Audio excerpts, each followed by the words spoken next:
ભક્તો, આજે હું તમારી સામે એક એવી અણકહી અણસાંભળેલી અને પરમ રહસ્યમય સત્યતાને રાખવા જઈ રહ્યો છું, જેને સાંભળ્યા પછી તમારા પગ નીચેથી જમીન સરકી જશે અને તમે આજ સુધી જે જીવને માત્ર એક તુચ્છ, સામાન્ય અને ઉપેક્ષિત પ્રાણી સમજતા હતા, તેના પ્રત્યે તમારો દ્રષ્ટિકોણ, તમારી સોચ અને તમારી વિચારસરણી પૂરી રીતે બદલાઈ જશે. કારણ કે આજનો આ વિશેષ વિડીયો તમારા જીવનનો એ સૌથી મોટો અને નિર્ણાયક વળાંક સાબિત થવાનો છે, જ્યાંથી તમારી કંગાળીના જૂના દિવસો હંમેશા માટે ખતમ થઈ શકે છે અને ઐશ્વર્ય, સુખ અને વૈભવના દ્વાર ખુલી શકે છે. ભક્તો, મારી એક ખૂબ જ મોટી અને અનિવાર્ય શરત બસ એટલી છે કે આજે તમારે તમારી પૂરી શ્રદ્ધા, તમારી અતૂટ ભક્તિ અને તમારા ઊંડા ધૈર્યને પૂરી રીતે થામીને આ વિડીયોના એક એક શબ્દને અમૃતના ટીપાની જેમ તમારી ભીતર ઉતારવો પડશે અને તેને વિના એક સેકન્ડ પણ છોડે અંત સુધી સાંભળવો પડશે. કારણ કે શાસ્ત્રોમાં કહેવાયું છે કે અધૂરું જ્ઞાન હંમેશા વિનાશકારી અને કષ્ટદાયી હોય છે.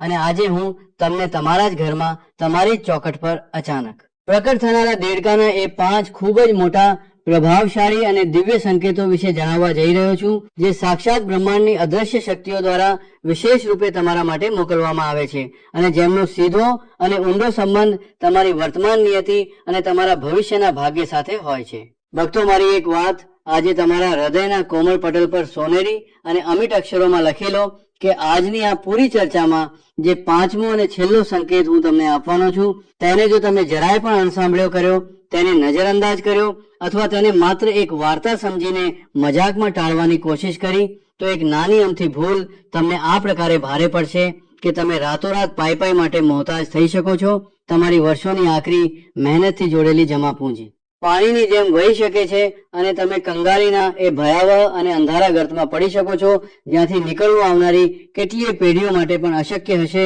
એટલા માટે મારી હાથ જોડીને અને ખૂબ જ વિનમ્રતાથી વિનંતી છે કે આ વિડીયોને છેલ્લી સેકન્ડ સુધી જોજો, કારણ કે એ છેલ્લો સંકેત જ તમારા પરિવારની અને તમારા આવનારા વંશની કિસ્મતનો અસલી અને અંતિમ ફેંસલો કરશે. ભક્તો, જ્યારે આપણે આપણા જીવનની અગણિત મૂંઝવણો, માનસિક તણાવો અને ઘોર આર્થિક પરેશાનીઓમાં ખરાબ રીતે ફસાયેલા હોઈએ છીએ, જ્યારે આપણને લાગે છે કે આપણી ચારે તરફ માત્ર ઘનઘોર અંધારું છે, નિરાશાની દિવાલો છે અને બહાર નીકળવાનો કોઈ રસ્તો નથી સૂઝી રહ્યો, ત્યારે જ કરુણાના સાગર ઈશ્વર પ્રકૃતિના નાના નાના માધ્યમોથી આપણને ગુપ્ત સંદેશ મોકલે છે અને દેડકાનું તમારા ઘરની પવિત્ર ઉંબરાને ઓળંગવું એ જ ઈશ્વરીય સંદેશનું સૌથી મોટું સજીવ અને અકાટ્ય પ્રમાણ છે. કારણ કે આપણા પ્રાચીન શાસ્ત્રો, ઋષિઓની દિવ્ય વાણી અને શકુન શાસ્ત્રના ગૂઢ રહસ્યો અનુસાર દેડકો કોઈ સામાન્ય જળચર જીવ નથી, બલકે તેને સાક્ષાત વરુણ દેવના અનન્ય દૂત અને સ્વયં ધનની દેવી મહાલક્ષ્મીના શુભ આગમનની પૂર્વ સૂચના આપનારો એક અત્યંત પવિત્ર જીવ માનવામાં આવ્યો છે. અને હવે હું તમને પહેલા એ મહાસંકેત વિશે ખૂબ જ વિસ્તારથી, ઊંડાણપૂર્વક અને તર્ક સાથે જણાવવા જઈ રહ્યો છું, જેને જાણીને તમે તમારી ખુશી અને તમારા ઉત્સાહને રોકી નહીં શકો. પરંતુ યાદ રાખજો, વારંવાર યાદ રાખજો કે હજી એ 5મો સંકેત આવવાનો બાકી છે, જે તમને પૂરી રીતે બરબાદ અને તબાહ પણ કરી શકે છે. એટલા માટે તમારું ધ્યાન એક ક્ષણ માટે પણ ભટકવા ન દેતા. પહેલો સંકેત ત્યારે ઘટિત થાય છે જ્યારે તમે સવારે સોઈને ઉઠો છો અને જુઓ છો કે કોઈ દેડકો તમારા ઘરના મુખ્ય દ્વાર પર, જે તમારી પ્રગતિનું દ્વાર છે, ત્યાં બિલકુલ શાંત, અડીખમ અને ધ્યાનમગ્ન મુદ્રામાં બેઠો છે અને તેની નજર તમારા ઘરની અંદરની તરફ છે. તો સમજી લો કે તમારા પૂર્વજો અને પિતૃઓના આશીર્વાદ જાગૃત થઈ ચૂક્યા છે અને માં લક્ષ્મીના ચરણ તમારા ઘરની સીમાની અંદર વધી ચૂક્યા છે. અને આ સંકેત એ અટકેલા, ડૂબેલા કે ભૂલી ચૂકેલા ધનની પ્રાપ્તિનો સ્પષ્ટ સૂચક છે, જેની આશા તમે વર્ષો પહેલા છોડી ચૂક્યા હતા. આ સંકેત છે કે તમારા વ્યવસાયમાં, તમારી નોકરીમાં જે મંદીની કાળી અને મનહૂસ છાયા હતી, તે હવે હંમેશા માટે હટવાની છે અને ધનના એવા નવા ગુપ્ત અને દિવ્ય સ્ત્રોત તમારી સામે ખુલવાના છે, જેની તમે તમારા સૌથી સુંદર સપનામાં પણ ક્યારેય કલ્પના નહીં કરી હોય. પરંતુ ભક્તો, આ સુખદ અને ઉત્સાહજનક સંકેતની સાથે જ તમારે હર પળ, હર ઘડી સતર્ક અને સાવધાન રહેવું પડશે. કારણ કે આગલા 4 સંકેતો આનાથી પણ વધુ ઊંડા, રહસ્યમય અને પ્રભાવશાળી છે. અને પેલો છેલ્લો વાળો તો તમારા આત્માને ભીતર સુધી ધ્રુજાવી દે છે અને તમારી વિચારવાની શક્તિને શૂન્ય કરી દે છે. જેમ જેમ આપણે બીજા સંકેત તરફ વધુ ઊંડાણથી વધીએ છીએ, આપણને આ ગંભીરતા અને પૂરી પરિપક્વતાથી સમજવું પડશે કે આપણું ઘર માત્ર ઈંટો, સિમેન્ટ અને પથ્થરોનું એક નિર્જીવ માળખું નથી, બલકે આ સકારાત્મક અને નકારાત્મક ઉર્જાનું એક નિરંતર ચાલતું મહાયુદ્ધ ક્ષેત્ર છે, જ્યાં હર પળ અદ્રશ્ય, દૈવી અને આસુરી શક્તિઓ આપસમાં લડી રહી હોય છે. અને અવારનવાર તમે મહેસૂસ કર્યું હશે કે વિના કોઈ ઠોસ, સ્પષ્ટ કે ડોક્ટરી કારણ વગર પણ ઘરમાં બીમારીઓ. સતત પગ પેસારો કરવા લાગે છે, બાળકોનું કોમળ મન ભણવામાં અને સારા કામોમાંથી ઉચકવા લાગે છે, ઘરમાં બરકત અટકી જાય છે અને પતિ પત્ની વચ્ચે બેવજહની કડવાશ અને તકરાર ઘરની સુખ શાંતિને ઉધઈની જેમ ચૂપચાપ ગળી જાય છે. તો એવામાં શકુન શાસ્ત્રના મહાન અને પ્રાચીન પુસ્તકોમાં ખૂબ જ સ્પષ્ટ શબ્દોમાં લખ્યું છે કે જો આવી વિપરીત કઠિન અને પડકારજનક પરિસ્થિતિઓની વચ્ચે તમારા ઘરના ઉત્તર પૂર્વ ખૂણામાં, એટલે કે જેને આપણે દેવતાઓનું સ્થાન ઈશાન ખૂણો કહીએ છીએ, ત્યાં અચાનક એક દેડકો દેખાઈ જાય તો આ એ વાતનું સાક્ષાત અટલ અને ધ્રુવ સત્ય પ્રમાણ છે કે તમારા ઘર પર જે પણ તંત્ર બાધા, કોઈની બુરી નજર હાય કે નકારાત્મક ઉર્જાનો કાળો પહેરો લાગેલો હતો તેને આ દિવ્ય જીવે પોતાની સૂક્ષ્મ શક્તિઓથી પોતાની ભીતર શોષવાનું અને નષ્ટ કરવાનું શરૂ કરી દીધું છે. કારણ કે દેડકાની ત્વચા અને તેના પવિત્ર શ્વાસોમાં એ અદ્ભુત અને વૈજ્ઞાનિક ક્ષમતા હોય છે જે વાતાવરણની દૂષિત ઝેરીલી અને નકારાત્મક તરંગોને જડમૂળથી ઉખાડીને નષ્ટ કરી દે છે. અને આ બીજો સંકેત તમને એ અતૂટ વિશ્વાસ અપાવવા આવે છે કે હવે તમારા દુઃખોનો, તમારા સંઘર્ષોનો અને તમારી રાતોના આંસુઓનો અંત આવવાનો છે અને તમારા ઘરમાં ફરીથી ખુશીઓની મધુર શરણાઈ અને માંગલિક ગીતો ગુંજવાના છે.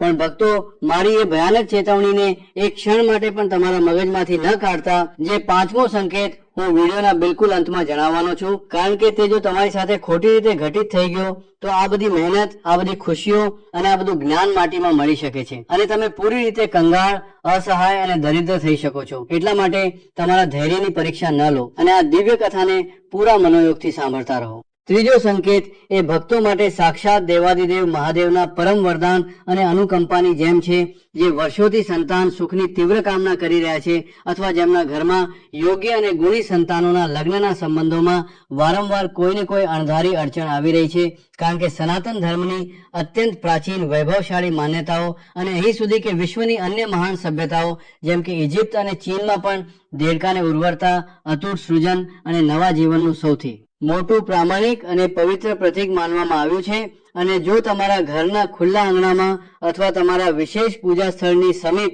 જ્યાં તમે દીવો પ્રજ્વલિત કરો છો ત્યાં દેડકો પોતાની વિશિષ્ટ અને ગુંજતી ધ્વનિ કરે છે, તેને આપણે આપણી લોકભાષામાં ડ્રાઉં ડ્રાઉં કહીએ છીએ. તો આ ધ્વનિ માત્ર એક અવાજ નથી, બલકે તેને વેદોની ઋચાઓના ઉચ્ચારણ સમાન પવિત્ર ઉર્જાવાન અને શીઘ્ર ફળ આપનારી માનવામાં આવી છે, જે તમારા ઘરના સમસ્ત વાસ્તુ દોષોને તત્કાળ પ્રભાવથી શાંત કરી દે છે. આ સંકેત આ વાતની પુખ્તા પુષ્ટિ કરે છે કે તમારા વંશનો પવિત્ર વેલો હવે આગળ વધવાનો છે, તમારા પિતૃઓનું ઋણ ચૂકવાઈ જવાનું છે અને તમારા ઘરમાં જલ્દી જ કોઈ નાનકડા અને પ્યારા મહેમાનના આગમનની મધુર સૂચના કે કોઈ ખૂબ જ મોટા માંગલિક ઉત્સવની તૈયારી શરૂ થવાની છે, જે સમાજમાં તમારી મર્યાદા, તમારા કુળના ગૌરવ અને તમારા માન સન્માનને કેટલાય ગણું વધારીને તમને પ્રતિષ્ઠિત કરવાનું હશે. પરંતુ ભક્તો, આ તો માત્ર ઉજ્જવળ અને સુખદ પક્ષ છે અને સિક્કાની બીજી કાળી અને ડરામણી બાજુ હજી બાકી છે. કારણ કે એ ચોથો સંકેત અને વિશેષ કરીને એ પાંચમો વિનાશકારી અને પ્રલયકારી સંકેત તમારી રાતોની ચેન અને ઊંઘને પૂરી રીતે ઉડાવી શકે છે. એટલા માટે તેને સાંભળવા અને સમજવા માટે તમારા મન અને તમારા સંપૂર્ણ મસ્તિષ્કને પૂરી રીતે એકાગ્ર અને તૈયાર કરી લો. ભક્તો, હવે આપણે વાત કરીએ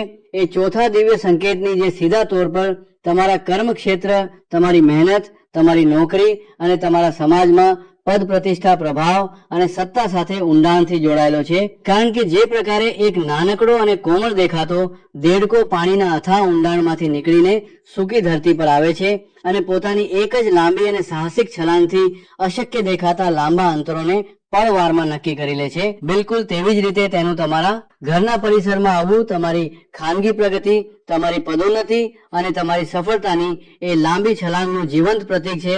જેની તમે તમારા પૂરા કરિયરમાં, તમારી પૂરી જુવાનીમાં વર્ષોથી આતુરતાથી રાહ જોઈ રહ્યા હતા. અને જો તમે કોઈ ખૂબ જ મહત્વપૂર્ણ સમજૂતી પર હસ્તાક્ષર કરવા જઈ રહ્યા છો અથવા કોઈ ખૂબ જ મોટી પ્રતિયોગિતા, પરીક્ષા કે ઇન્ટરવ્યુની તૈયારીમાં ઘરથી નીકળવાના છો અને તમને અચાનક તમારા ઘરના મુખ્ય ઉંબરા પર એક અત્યંત ફૂર્તિલો, તેજસ્વી અને ઉછળતો દેડકો દેખાઈ જાય તો તેને સાધારણ ન માનતા તેને સાક્ષાત ઈશ્વરની લીલી ઝંડી, તેમની મુખ સહમતિ અને તેમની દિવ્ય અનુમતિ સમજો, જે તમને મોટા આત્મવિશ્વાસ સાથે બતાવે છે કે તમારા ઉપર જે ગ્રહોનો ક્રૂર દુષ્પ્રભાવ હતો, જે રાહુ, કેતુ કે શનિની વાંકી નજર તમારા ભાગ્યને બેડીઓમાં જકડી રાખેલું હતું, તે હવે શાંત થઈ ચૂકી છે, એ બાધા હટી ચૂકી છે અને હવે તમારા યશ, તમારા વૈભવ, તમારા અતૂટ ધન અને તમારી કીર્તિનો એ સુવર્ણ સમય આવી ગયો છે, જેનાથી તમારી ખ્યાતિ ચારેય દિશાઓમાં સૂર્યની જેમ ફેલાવાની છે અને તમારા એ તમામ ગુપ્ત અને પ્રત્યક્ષ શત્રુઓ જે પીઠ પાછળ તમારી વિરુદ્ધ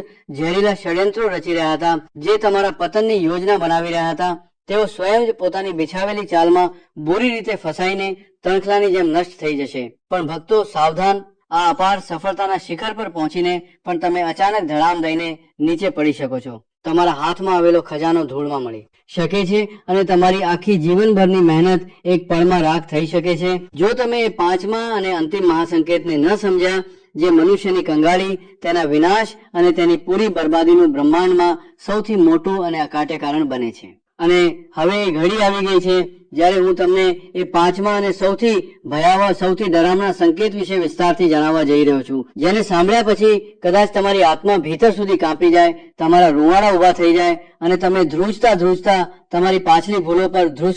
ધ્રુસકે પસ્તાવો કરો. કારણ કે આ સંકેત માત્ર એક સૂચના કે જાણકારી નથી, બલકે આ પ્રકૃતિની એક અંતિમ ચેતવણી છે. આ ઈશ્વરની એ લક્ષ્મણ રેખા છે જેને ઓળંગવાનો સીધો અને સરળ મતલબ છે સાક્ષાત્કાર, દરિદ્રતા અને વિનાશને પોતાના ભરેલા પૂરા ઘરમાં નિમંત્રણ આપવું. ભક્તો પોતાના કાન ખોલીને અને પૂરા હોશોવાસમાં ખૂબ જ ધ્યાનથી સાંભળો. જો તમારા ઘરમાં કોઈ જીવતો રમતો કે શાંત દેડકો આવે છે અને તમે તેને એક તુચ્છ ઘૃણાસ્પદ જીવ સમજીને મનમાં ઘૃણા અને નફરત ભરીને અથવા માત્ર ડરના માર્યા તેને શારીરિક ઈજા પહોંચાડો છો, તેના પર પથ્થર મારો છો, તેને સાવરણી, લાકડી કે કોઈ હથિયારથી ઘાયલ કરી દો છો અથવા તેને કષ્ટ આપીને બહાર કાઢો છો, તો યાદ રાખજો કે તમે માત્ર એક મૂક જીવની હત્યા કે તેને ઘાયલ નથી કર્યો, બલકે તમે એ જ ક્ષણે તમારી પાછલી 7 પેઢીઓના સંચિત પુણ્યોની પૂંજીને પોતાના જ હાથોથી સળગાવીને ભસ્મ કરી દીધી છે. કારણ કે આપણા મહાન શાસ્ત્રો અને પુરાણોમાં આ જઘન્ય અપરાધ માટે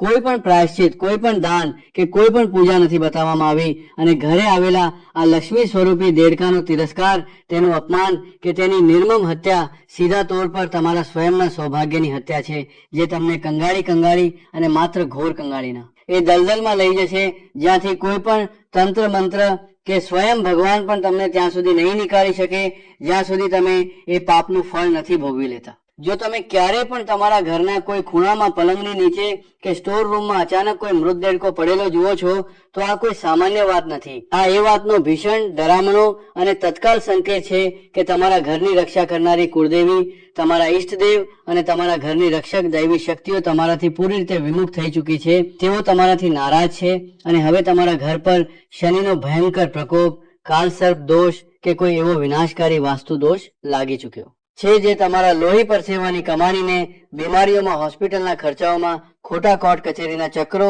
અને વ્યર્થના ફાલતુ ખર્ચાઓમાં આગની જેમ સળગાવીને રાખ કરી દેશે. આ પાંચમો સંકેત તમને મહેલોમાંથી ઉઠાવીને રાતોરાત સડક પર લાવી શકે છે, તમારી પ્રતિષ્ઠાને માટીમાં મિલાવી શકે છે અને તમને તમારી બુનિયાદી જરૂરિયાતો, રોટલી, કપડાં અને મકાન માટે પણ બીજાની સામે હાથ ફેલાવવા પર મજબૂર કરી શકે છે. એટલા માટે ભક્તો, મારી આ એક વાતને હંમેશા માટે તમારા જીવનનો આધાર બનાવી લો કે જીવ માત્ર પર દયા કરવી, તેમને પ્રેમ આપવો, એ જ સૌથી મોટી અને સાચી વિષ્ણુ ભક્તિ છે. અને જો ક્યારેય અજાણતા તમારાથી એવો કોઈ અપરાધ થઈ જાય કે એવો કોઈ નકારાત્મક સંકેત તમારા ઘરમાં મળે, તો વિના એક પળની મોડાઈ કર્યા ભગવાન શ્રી હરિ વિષ્ણુના ચરણોમાં પડીને અશ્રુપૂરિત નેત્રોથી કોટી ક્ષમા માંગો. પૂરા ઘરને ગંગાજળ અને ગૌમૂત્રથી શુદ્ધ કરો. બ્રાહ્મણોને ભોજન કરાવો અને એ મૃત જીવનો પૂરા સન્માનની સાથે માટીમાં નિકાલ કરો, જેથી તમારા ઘરની બરકત, તમારા ઘરની લક્ષ્મી અને તમારી શાંતિ